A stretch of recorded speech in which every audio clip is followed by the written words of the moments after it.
Are you ready for rapid fire? I'm always ready, Sean Stiers. Let's do it. this. Let's do it. All right. Fill in the blank, Vince. Besides Tyler Buchner, the Notre Dame player who impressed you the most in the Gator Bowl was blank. You know what? I'm going to go with Mitchell Evans. I thought he Okay. did a really good job of stepping into some very, very large shoes, obviously, in Michael Mayer. They did not ask him to be the second coming of Michael Mayer, which, by the way, is smart. But he was able to do a lot. I mean, he had a crucial third down catch. He had the go-ahead touchdown. And I thought he blocked really, really well. And I think he had like triple the amount of snaps that he's ever put up in one game. And to do that, for one game is impressive. I mean, he was impressed. A lot of 11 personnel in the Gator Bowl. And so that was impressive too. I mean, he was the guy that they were counting on. So I'm going to go with Mitchell Evans. I was very impressed by him. Yeah. John liked Braden Lindsey. I think Braden Lindsey, showed a lot of, between the long touchdown pass from Tyler Buchner and of course the fake punt, and Lindsey showed up. It was good to see him able to make some plays. Yeah. No. The difference for me is Lindsey has been doing that all season. No, yeah, and I don't mean that when I said no. Right. Like it wasn't like he didn't show up before, but because we said this the other day, what a difference a quarterback can make. A quarterback buddy, who can get him the ball. No doubt. Because the other quarterback was not going to make that throw on that touchdown pass. Mine is Jordan Botelho, and you talk about like Mitch Evans, like playing more snaps than he. This was obviously Botelho's first start. He had 9 total pressures against South Carolina, ended up with 2 sacks in the game, 2 tackles for loss as well. And like when you look at what he did for the season, 6.5 tackles for loss and 4 sacks. So I mean, he got a huge chunk of his production in the most amount of playing time he's got all year. Now, this is obviously a guy we've been waiting around for a while. Like you talk about, all this talent. When's Jordan Botelho going to play? He's had his own off-field stuff and, rumbles of this and that and everything else. And we finally got to see what Jordan Botelho can be. Now, if you can take that and make him a consistent player next year, you're not going to see much drop-off from Isaiah Foskey. Well, I agree with you. He was impressive. Yeah. He was living in the backfield against South Carolina. And we've talked about Jordan Botelho a lot because he needed to mature not only from an on-the-field standpoint, but from an off-the-field standpoint, big time. And if he can marry those two together, the kid could be a really good football player at Notre Dame. Yep. But it's all about being mature and handling this offseason the right way and all of those different things. I mean, I had multiple discussions with Brian in the offseason last year about Botelho and some boneheaded decisions he was making. And it's like, oh boy, like, is the light bulb ever going to go on? And sometimes the off the field light bulb can go on with on the field success. Sometimes. Let's hope that that's the case. Let's hope. I agree. Fill in the blank. It's blank that Notre Dame cornerback Benjamin Morrison has signed an NIL deal with Forever Young Sports Cards. He's going to be able to do autograph signings and photo ops and the like. Good for him. Like, that's awesome. And that shows right there what happens when you come to Notre Dame and you're successful. Opportunities come to you. Mm-hmm. That's how Notre Dame is going to work NIL. And that is a prime example. You go out there, you have a good season, good things are going to happen for you. And I say touche to you, my friend. Good for him. Absolutely. And, again, like, even though that they're not going to get into this upfront pay for play type stuff. And, for right now, Benjamin Morrison's not making Isaiah Foskey and Michael Mayer money. This is a great start for a freshman who's only been on campus for 6-7 months or something like that at this point. That's right. Because he wasn't an early enrollee. He came in August or June. Exactly. Yeah. Exactly.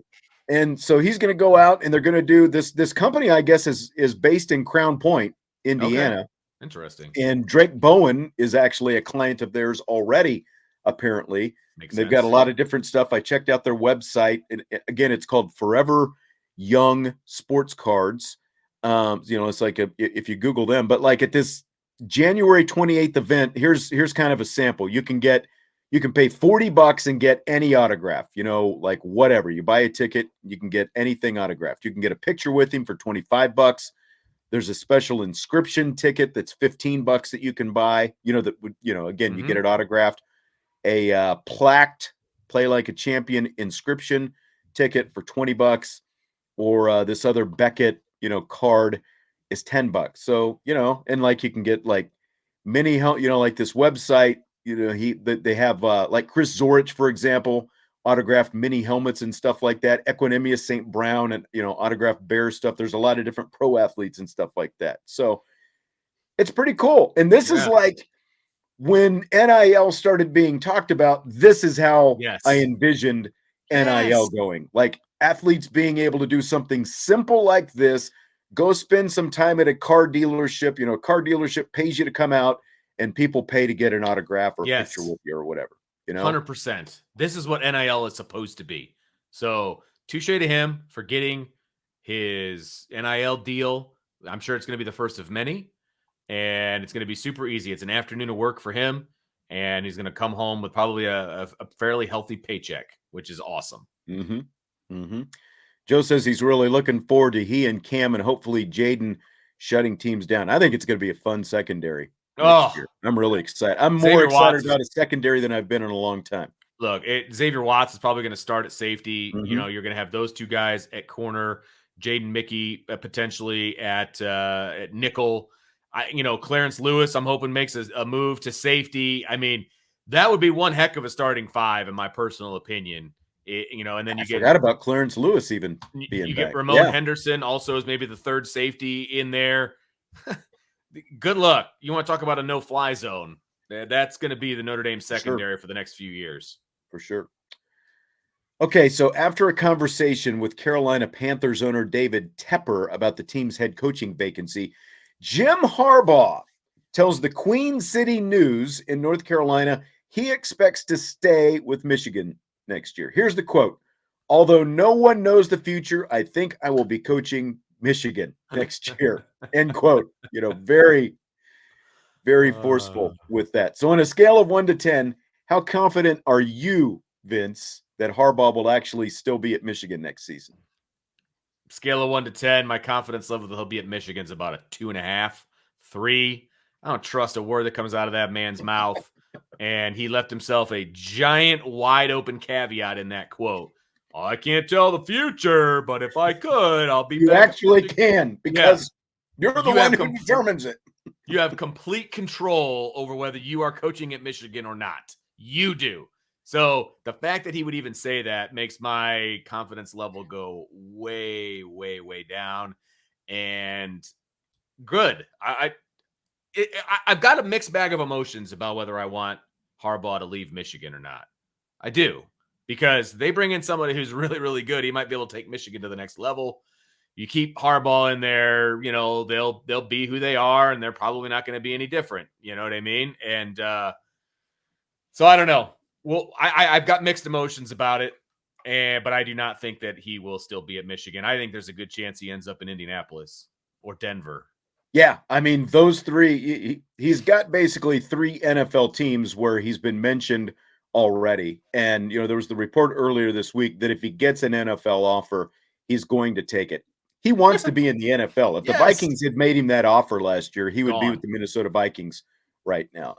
To me, now the Colts still have to figure out who their quarterback is going to be, but they should get a high enough draft pick that maybe they get a good one. But they're built to play his style of football with the offensive line and Jonathan Taylor. They can be a good defense, if they, kind of flip things around a little bit. There's been a little bit of regression there, but like the Colts seem like a perfect fit, even though you have Jim Irsay, who's very basically like Jerry Jones light, I guess, in terms obviously of the way he wants to meddle around and stuff like that. I think he's as much, if not most, to blame for their problems as anybody. But Jim Harbaugh wants to be in the NFL. I think he has reached his ceiling at Michigan. I think he has reached his peak there. I think that he turned that program around, winning back-to-back Big Ten championships, getting them to the college football playoff. And I think that he wants to get back to the NFL. He's talked about the Super Bowl and being as close as he was to winning a Super Bowl. I think that is ultimately what he wants to do.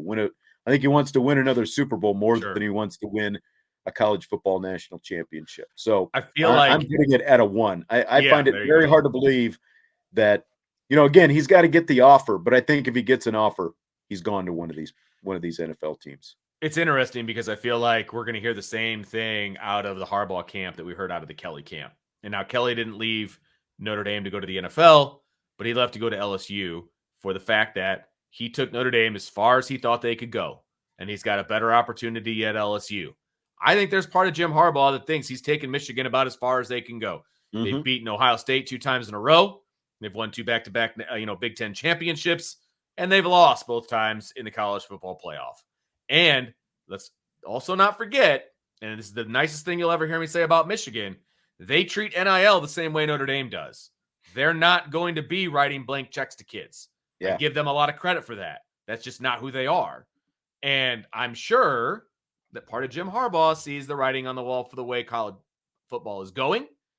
And he's also thinking to himself, I can't go any further with the way things are trending in college football. Now's my chance to get out and go to the NFL. Yeah. Like Derek says, he doubts he wants to recruit with NIL or deal with the portal. And I'm sure that those are both big factors as well. I think that definitely plays into it. Yeah. Michigan's just not going to get involved in the NIL battles. It's not. Yeah. Program's a lot different, and he's obviously already shown, when he took over the 49ers, there was a reason he got the 49ers job. They were down and out when he took over, and he got him to a Super Bowl and a couple more NFC championship games as well.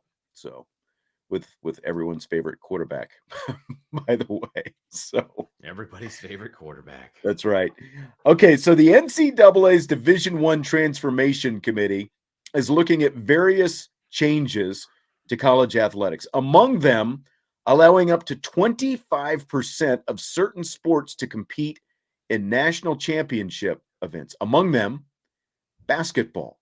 So the possibility is there that the NCAA basketball tournament could expand to 90 teams. You can see by the look on your face what your answer is going to be. But Vince, you buy or sell it? Oh my gosh. That's a huge sell. That's the everybody gets a trophy rule.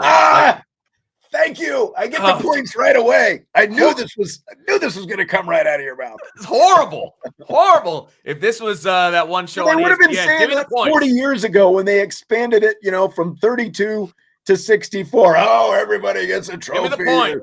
Give me the watering this tournament down. If they did that to college football, there would be 30 teams in the playoff. Is that what we want? Well, I mean, people are already complaining. I think it comes to 12%. What college, it might not even be 12. It might be closer to 9% or something like that. Yeah. When college football expands from 4 to 12, 9% will be participating. Yeah. But you're talking about 360 Division I teams. So right now, that's a lot.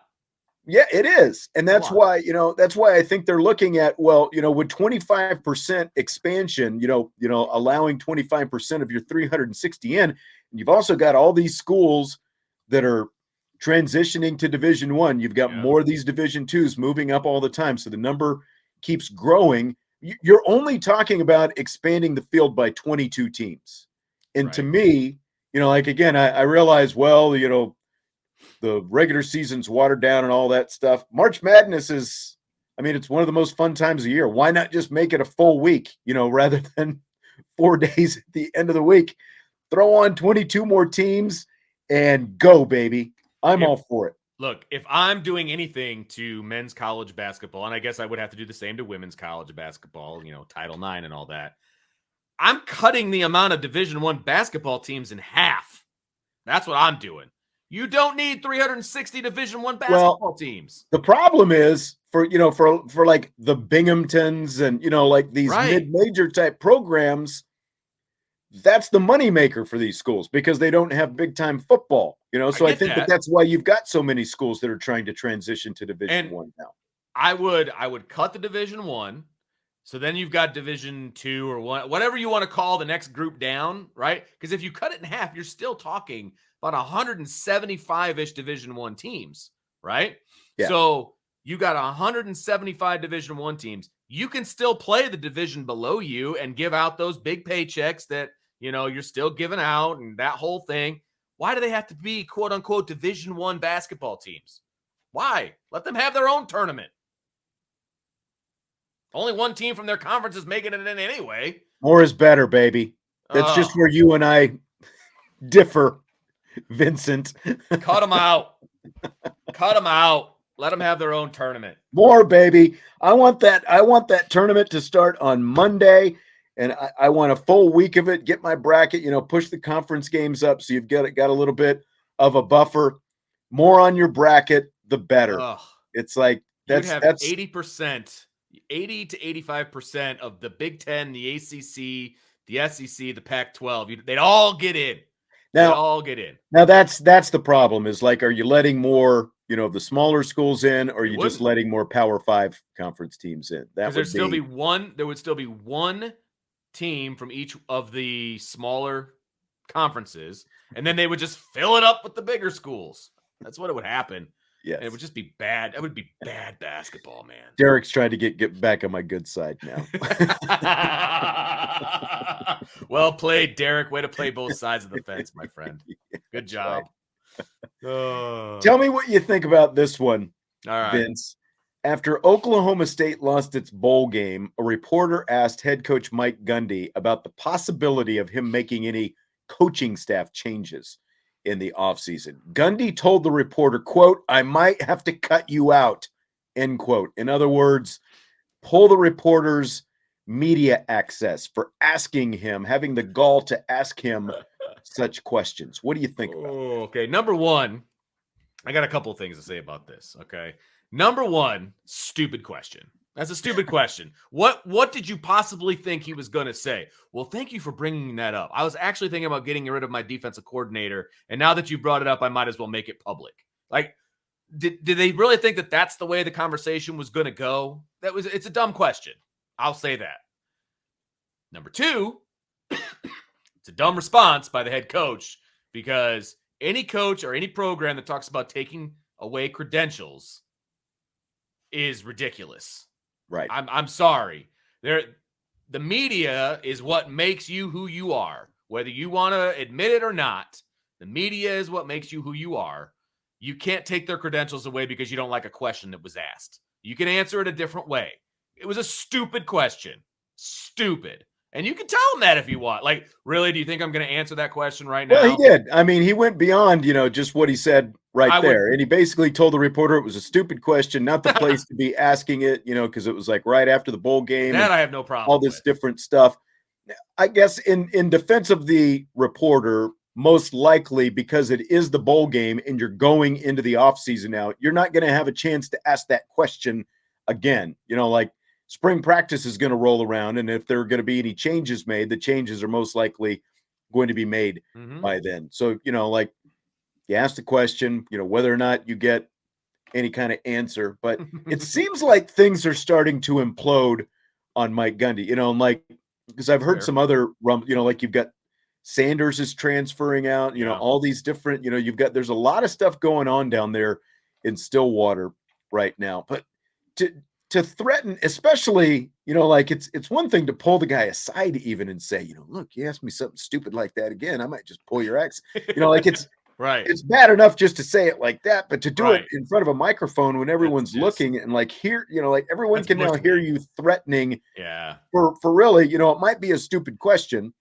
but to threaten to, completely bush league, to threaten to pull somebody's access, in that situation, I think it's just completely asinine on Mike Gundy's part. This is interesting. Derek says Gundy kicked a worker off of his property for wearing an Oklahoma baseball jersey. Wow. Hey, if that person's hired by you, you can kick them out if you want to. It's a stupid reason to do it, but that's different.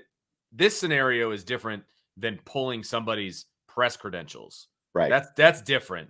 A completely different scenario. Like if you're going to pull someone's press credentials, it's like you're making contact with the players and like getting, like quotes from players, like, that kind of, like going around the team channels that everyone obviously, once, it's like when they're recruits, once they become actual sign on the dotted line and now they're members of the team, there are channels that you have to go in, like, if you're circumventing that, and you're going, making contact that you shouldn't be making, like, that would actually be a valid reason, maybe to suspend a credential or something like that. To suspend it for asking a question it's still stupid. Is just idiotic.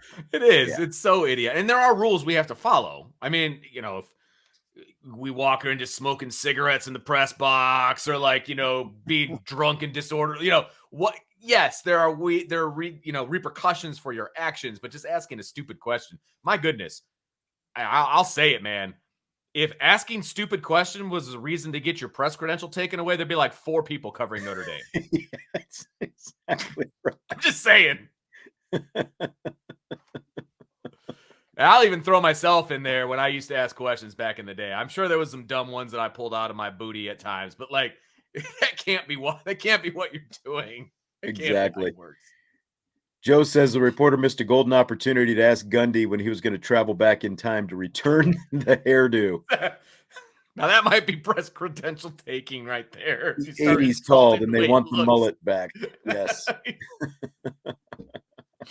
All right, I saved this one that came in earlier from Zach. He said, given both of you are broadcasters, who are your broadcasting heroes or folks that you looked up to? You're going to have 1,000 times better answer to this than me, so I'm going to go first. I do not consider myself a broadcaster. I consider myself somebody who likes to have fun with one of his good friends and happens to talk about sports on the radio. Okay.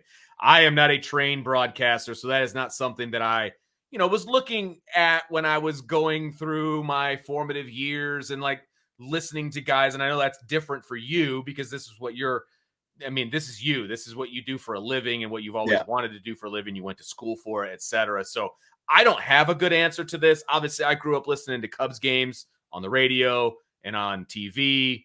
I love listening to, oh my gosh, now his name has finally escaped me. The play-by-play guy for Notre Dame on the radio. Roberts? Tony Roberts. Yeah. Thank you. We had him on with us once. Yes. Remember that? Yes. During a baseball game. Love Tony Roberts so incredibly much. To me, he's the god of play-by-play when it comes to Notre Dame football. I love listening to him. But again, I wasn't listening in the same way that you do. So I will give the floor to you, my friend. Yeah. Well, see, and I'll say this. I was not one of these, I grew up with a tape recorder, sitting there in front of the TV, I'm going to be a play-by-play guy. That was just that decision actually didn't come to me until after I was, out of the Army and in college is when I started pursuing that. It was actually, through, sort of some kind of prodding by some friends are you know a lot about sports. You had to, maybe think about doing it for a living. I was like, well, maybe that's not a bad idea. And so kind of went down that road. But as far as growing up, the guys that I listened to the most, Denny Matthews and Denny Treese, they were the Royals guys, so I would hear them all the time. Harry Carey was actually, I used and not that I imitate Harry Carey by any means, but I heard an interview when I was in college, after I'd been listening to Harry Carey, and the biggest thing that he said was be yourself. And, so that's some of the best advice that I think you can get.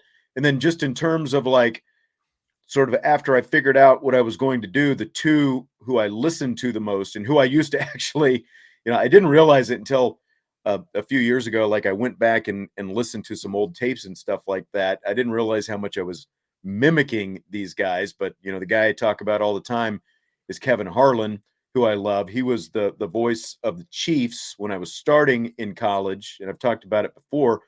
My roommates were all Chiefs fans, and so they would want to watch the Chiefs games all the time, and so we would do the turn down the sound on the TV, do the radio. But then the other guy we would do that with was Bob Davis, who was the voice of the Kansas Jayhawks, both football and basketball teams, and he's another one who kind of got some advice from in college and all that kind of stuff. So those were probably the major influences. And Treese and Matthews from a baseball standpoint were far from flashy, especially if you compare them to a Harry Carey. But what I used to do I lived in Lawrence. My friend Randy lived in Kansas City, and sometimes like we would drive over. Like we coached a little league team together in Kansas City, and we did some other things. But so like I would drive back and forth, and what I would do is I would listen to the Royals guys, and like while I was making these drives back and forth, and I would mimic them so that I could like get my voice to like rise and fall like you need to because like I think when everyone starts out you're very monotone, so that's kind of how I learned the most, probably doing baseball, was just mimicking these guys and sort of listening to the like I said, the rise and fall of their voice, and like when you need to puncture, like all these different little things. So this is going to sound as corny as ever, and I do not mean it to sound that way, and this will be a great way to kind of end the whole thing. I listened to you to learn how to do stuff because you taught me everything that I know about broadcasting. I never broadcasted before the day before I met you. And so you and I have done basketball games, we've done football games, we've done baseball games. We've done a ton of stuff together. And I've always just followed your lead, and you've just brought me along. And I listen to you when I'm not doing games with you to hear how you do both play-by-play and color and that whole bit. So, I mean, I know that sounds corny as hell because you and I are friends and all that, but I've always listened to you to learn how to do it. So there you go.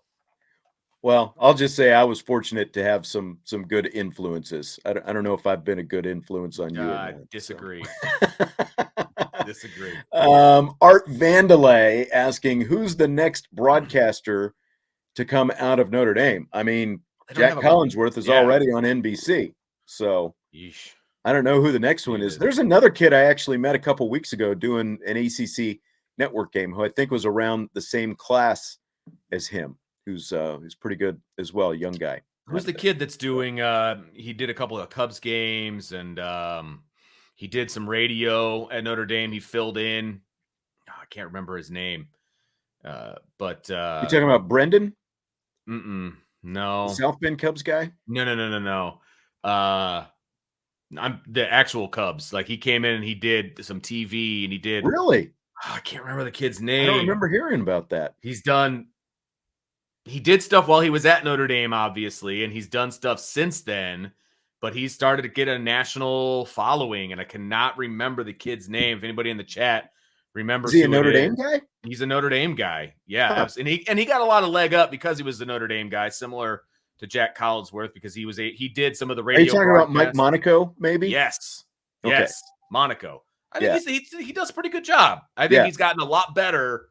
He does a lot of ESPN stuff, and he's also, I think he does like a Red Sox AAA maybe in Pawtucket, and he fills in for the Red Sox. And he got a lot of opportunities during COVID because he was doing a lot of stuff from his house and things like that. I heard an interview with him after the fact. So he got a lot of opportunities because of COVID, which I thought was pretty cool. So he's good. I think he's pretty good. I think Mike is pretty good. Yep, for sure.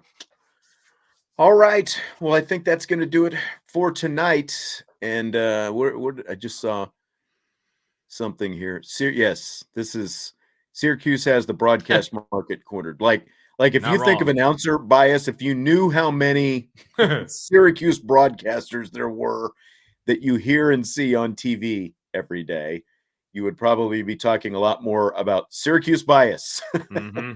But there's a lot of them. They're out there. They got a great broadcast. They do. Yep. Yeah. What's his name? The White Sox guy was a Syracuse guy. Why can't I think of his name right now? I can see his face, but he does ESPN and stuff. Yes, like that. I know exactly who you're talking about. He does the Jason Benetti. Jason. Yeah, I like him too. I think he's good. I actually like him. Yes. All right. Well, that's going to do it for tonight. Good participation in the mailbag tonight. Baby. We had a lot of good stuff. Vince, good talking to you as always. Yes, sir. I'll talk to you Friday when we've got our Friday rapid fire. And in the meantime, everybody be sure to hit that like button and subscribe to the channel, rate and review on your podcast channels as well. And we will talk to you tomorrow on IB Nation Sports Talk.